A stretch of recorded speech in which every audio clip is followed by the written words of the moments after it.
Hello, you're here to learn about mystical agriculture, so I'm not going to bore you with anything else. We are in All the Mod 6, and let's go ahead and get right into the basics. There is the Mystical Agriculture book, which once you have a book and some Inferium essence you can craft, it presents you with a wealth of knowledge about the mod, and since reading is boring, we're going to go through this a little bit more visually. So one of the first things that you're going to need is Inferium Farmland. And you can get this by crafting regular farmland and Inferium essence together in a crafting table or your crafting grid in the main inventory. One of the next things you're going to want is prosperity seeds and Inferium seeds. There we go. Inferium seeds are Inferium essence surrounding a wheat seed. We'll snag one of those. And then you're going to want to place that into your Inferium Farmland. This will let you grow Inferium. Inferium can be found in ores. They spawn at Y level 50 and below. And they can also drop off of hostile mobs. Then we have Prosperity ore, which gives you Prosperity Shards, which you use to start your Infusion crystal process. We need the crafting table for that. So when you're starting off, you don't have an infusion crystal. You use prosperity shards, diamond, and Inferium essence to craft your first infusion crystal. And this is critical because this is how you're going to upgrade your Inferium to other things. So we can get Prudentium essence, and then we can... Oh, does that actually consume? No, it does not consume the infusion crystal. So you can see there I have 999 uses left on that infusion crystal. And we have one Prudentium essence. So 4 Inferium turns into 1 Prudentium. Now, that's going a little bit beyond the basics, but you can actually go all the way up to Supremium. And then this mod pack includes the Mystical Agri add-ons, which is so much fun to try to say.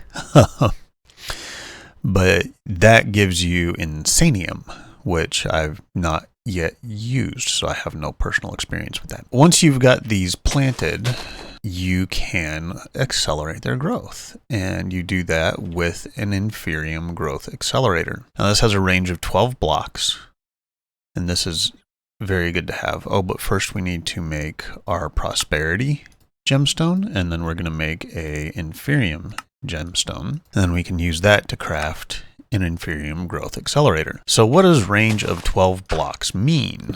Well, it's actually quite simple. In a 1x1 column, this has a range of 12 blocks. Now, that doesn't mean you can have 12 of these stacked up on each other. You can have 11. So 3, 6, 7, 8, 9, 10, 11. So that's as high as that can go, and then your top block is going to need to be farmland. And just like regular farmland, Inferium Farmland requires a water source. You'll see in a second that's going to turn back into regular dirt. And yes, see, it has turned back into regular dirt. So do not place your farmland down unless it's near water. If I had to guess, I'd say it's probably a 5-block or a 4-block radius around a water block that you can do just like regular farmland. You can grow these things on regular farmland, but you won't get any extra resources or seeds. That's the point of crafting the Inferium Farmland. And of course, the higher up you go through the different tiers of farmland, the more resources you get for using it. Alright, so one of the next things we're going to make here is the watering can. Now this is the standard watering can. It's important to note that you cannot use bone meal directly on your crops here. So I can do this all day long and that growth is not going to go up at all. The watering can is not functioning as I expected. Oh, got to fill it up.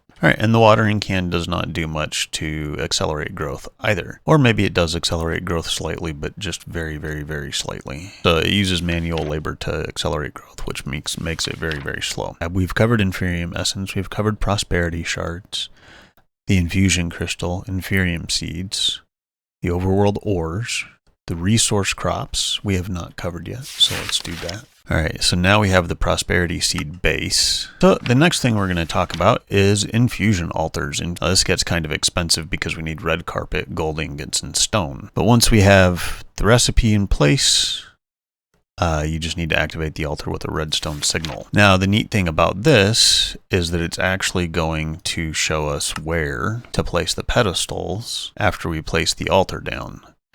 And that's dead handy. So let's go ahead and clear space. All right, now that we've got a nice little space here, let's put down the altar and the pedestals.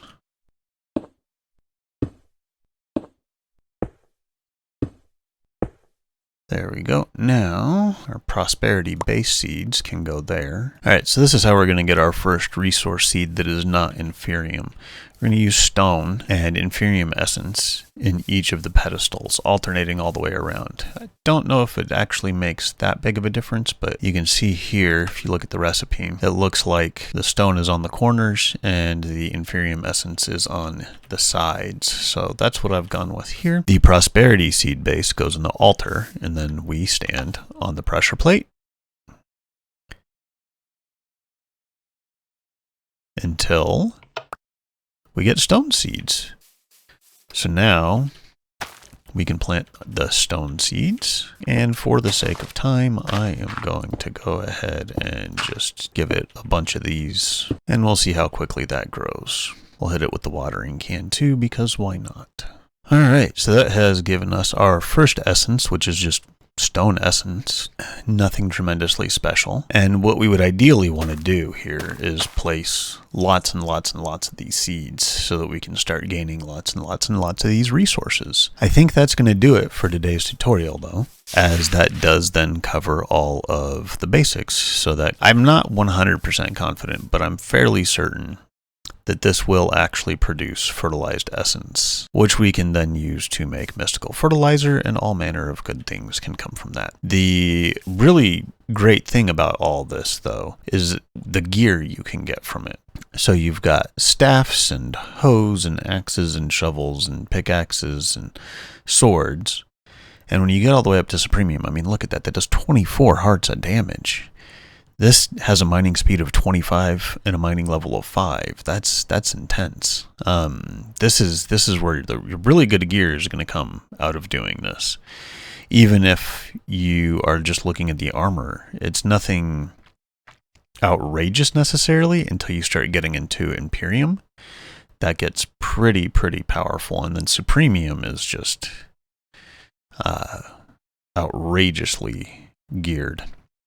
Then there's the augments, and we'll cover that in another video, but there's a lot you can do with the things you get from Mystical Agriculture within all the Mod 6. And I've always been a big fan of mod packs that include Mystical Agriculture. I used to play a lot of Project Ozone 2, which that was a much older version of Mystical Agriculture. But it was a lot of fun because you can get all these really excellent pieces of gear, you can get all this really good stuff, and it's not really as complicated as it initially seems. So that's what we're going to try to do with this tutorial series on Mystical Agriculture within all the Mod 6. We're going to try to demystify Mystical Agriculture. Anyways, if you liked today's video, if it was helpful to you, please do leave a like, and if you're feeling especially fantastic, comment down below. Those are the two biggest things you can do to help YouTube want to show my video to more people and help them come to terms with the uses, the many uses of Mystical Agriculture. And so on that note, and on this sunset, I thank you so much for watching, and I hope you have a great rest of the day. We will see you in the next one. Bye-bye.